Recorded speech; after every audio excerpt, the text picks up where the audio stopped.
মায়াবী চাহনি আর মুখ ভর্তি হাসি দেখে মনে হবে অন্য যুবকদের মতোই স্বাভাবিক জীবনযাপন করছে নাজমুল। কিন্তু না, ছোটবেলা থেকেই মানসিক ভারসাম্যহীন হওয়ায় ৩ বছর ধরে পায়ের শিকল পরিয়ে রাখা হয়েছে তার। টাঙ্গাইলের মধুপুর উপজেলার আলোকদিয়া ইউনিয়নের বাদে গাঙ্গাইল গ্রামের তালেবালির ছেলে নাজমুল। ৬ ভাই বোনের মধ্যে সে সবার ছোট। বাবা তালেবালি সারাদিন ভাড়া ভ্যান চালিয়ে যা পান তা দিয়ে মানসিক ভারসাম্যহীন শিকলবন্দি সন্তানের মুখে খাবার তুলে দেন। অভাব অনটনের সংসারে সন্তানের চিকিৎসা তো দূরের কথা, ৩ বেলা খাবারই জুটছে না পরিবারটির। ছোটবেলা থেকেই নাজমুলের মধ্যে মানসিক সমস্যার লক্ষণগুলো ফুটে ওঠে। বয়স বাড়ার সঙ্গে সঙ্গে শুরু হয় তার অস্বাভাবিক আচরণ। পরিবারের পক্ষ থেকে তাকে আর নিয়ন্ত্রণ করা সম্ভব হয় না। শেষ পর্যন্ত লোহার শিকলে বেঁধে রাখার সিদ্ধান্ত নেন বাবা তালেবালি। জন্মের তো নির্ণয় এইরকম সাইডা দিলে পরে মনে করেন যে অনেক দূর দূরান্ত জায়গা আনা খুব কষ্ট, আমার আর্থিক অবস্থা খুব খারাপ, সেই জন্য বাইন্দা থিয়া দিয়া কামাই উজারের একটু চেষ্টা করি।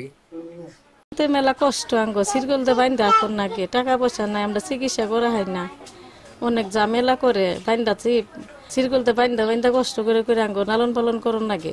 নাজমুলের বয়স যখন ৩ বছর তখনই তার মা পৃথিবী থেকে চিরবিদায় নেন। একে একে ৩ ভাই ও ২ বোন বিয়ে করে আলাদা সংসার গড়েন। নাজমুলের ঠাঁই হয় বাবা তালেবালি ও বৃদ্ধা দাদির কাছে। সেই থেকে ৩ বছর ধরেই শিকলবন্দি জীবন কাটছে নাজমুলের। ছোট্ট একটি ঘরে রাত পার হয় তার। দিনের বেলা কাটে বাইরে বাঁশঝাড়ের নিচে। নাজমুলের চিকিৎসা সহ পরিবারটির পাশে দাঁড়াতে বিত্তবানদের অনুরোধ জানিয়েছেন এলাকাবাসী। ওরা অত্যন্ত দুস্থ, গরিব, অসহায় বলা চলে। ওর বাপে ভ্যান চালায় খায়। তো যদি সরকার থেকে যদি কোনো অনুদান দেওয়া হয় তাহলে হয়তো ওকে সুস্থ করা যায়, বা কেউ উচ্চবিত্তশালী কেউ যদি ওকে সহযোগিতা করতে চায় সেটাও করতে পারে। পাগল ওই ৩ বছর যে সিরকুল দেওয়া বান্ধা থাকে, উনি বাপরা ওই ভ্যান চালিয়ে খায়, গরিব মানুষ। ওনার একটা দাদি আছে বুড়া, তার দেখশনটা একটু একটু করে যদি সরকার থেকে কিনে অনুদান দিত তাইলে আব্বা চিকিৎসা করলে একটু পরিবর্তন হইতো। এদিকে পরিবারটিকে সব ধরনের সহযোগিতার আশ্বাস দিয়েছেন উপজেলা নির্বাহী কর্মকর্তা মোহাম্মদ জুবায়ের হোসেন।